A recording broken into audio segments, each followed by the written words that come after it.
Hello and welcome to the latest of our series on Ireland's Olympians. We should, of course, be enjoying all of the action coming through from Tokyo right now, but that's been delayed by a year. I'm delighted today to be joined by Cian O'Connor. And Cian, you've got plenty of experience of Olympic competition in the past. This year, I'm guessing, has it been a little bit different? Yes, indeed. Thanks, Rob. Thanks for having me on. It's been a while. It was October last year when you qualified the team for the show jumping, the third equestrian team to actually sort of come through for Tokyo. So it is already our most successful games. But from October to COVID taking place in March and everything going into shutdown, the Olympics being called off, it probably feels like a really strange timetable for you. Yeah, I think obviously it's different. It's been a difficult time for everybody, and there's nobody that hasn't had a hit with this terrible pandemic. But from sport point of view, everyone's in the same boat. Your training regime is disrupted, and obviously when we have horses, that's a whole other dynamic. The horses get a year older, or maybe the horse is traded on, or whatever. So there's multiple facets that come together really to get to the Olympic Games. So it'll have many changes overall, but we're just trying to keep ourselves focused. Competitions have started up here now nationally the last couple of weeks, which is great. So it means we can get back out there and just stay match fit, really. And you were down in Wexford at the end of last week as well, sponsoring a competition. So kind of coming across all of the different aspects of the sport. Tell me, the horse that you rode to get the qualification, the horse at the moment, a PSG final. How's he coping with the change to his routine? Because they can't really explain to us, can they? No, he's happy enough. He's not doing as much work, so he's very happy. PSG final is a great horse. As you say, he was part of that team that qualified in Barcelona at the back end of the year. And in a way, he's a little bit of an inexperienced horse. It was his first year doing bigger competitions. So having the extra time might actually stand to us because he'll be that little bit more experienced once the big competitions start up again. And I have maybe half a season more into him than I would have had. I think that'll stand to him when he gets to Tokyo, hopefully next year. Okay. Have you been well in the loop in terms of the changes? First of all, the cancellation, and secondly, I guess you're already on the plane, so the qualification doesn't pose a problem. But there was talk at one point earlier on in the summer about the potential for some of the equestrian disciplines to actually not take place in Tokyo at all, that there was some talk that London were bidding to host some of those. What kind of sort of messing around with your head does that play when you're hearing things like that? I wouldn't really pass any heed on talk. We'll be kept abreast from the Horse Sport Ireland, which is the federation that looks after all equestrian sports. Would obviously be in touch with Sport Ireland and the Olympic Council, and so we'd take our information from them. And it's always been, because of the pandemic, it had to be postponed. That was inevitable, and disruptive as it was, there was no choice. And I think everyone is just hoping and praying and working hard that it will go ahead next year.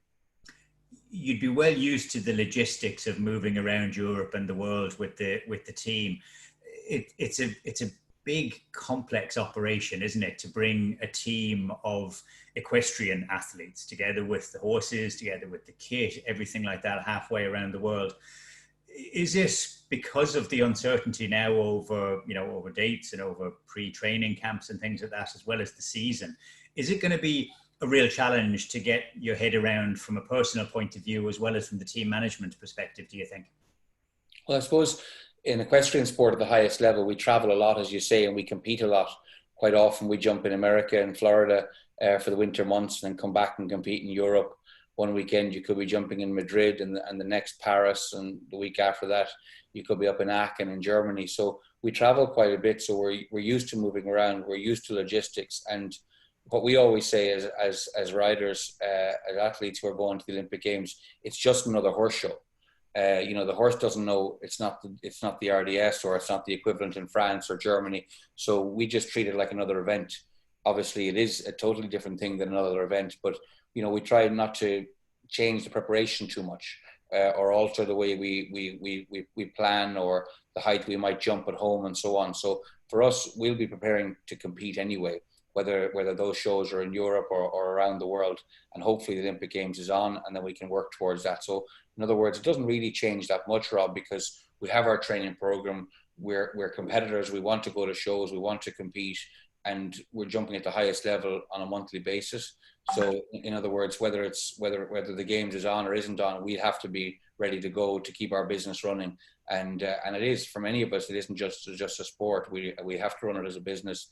The horses are very expensive, very valuable, and it costs a lot to travel. So main part of our business for me is buying and selling horses, and also coaching aspiring riders who want to be at the top level. So trying to juggle all those balls as well as competing, and really the quicker things get back to some form of normality, that everyone can get back on track, and working towards the Olympics would be really fantastic, you know. It is a really interesting model within the horse sport world, that you're competing, but you could end up potentially competing against some of the riders that you've actually been coaching over the last couple of years. You've been working with riders from the US, from Canada.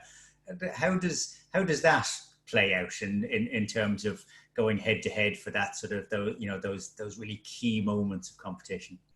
Yeah, well, we're used to the whole team environment. I mean, equestrian sport per se isn't that team focused. If you take, rugby and the camaraderie that goes on with the group of players, and how they train together and work together. In jumping, it's a bit different. If you take a competition like the RDS, there might be 15 classes throughout that weekend where they're cutting each other's throat to try and win it. And then that one class, the Agacan, they come together to compete on the same team. So it's different dynamic. So at Karlswood, if I'm working with any rider, Irish or foreign, they're part of our team. They're part of the Karlswood team, the Karlswood brand.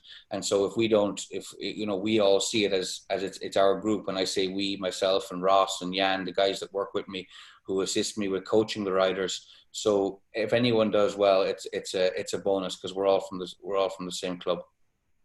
And the team ethic, the team environment, you qualified the place. So yourself, Paul, the team that won over in Barcelona, you've qualified Ireland to participate. What's the timetable for the selection of the riders who will actually go out to Tokyo to represent us?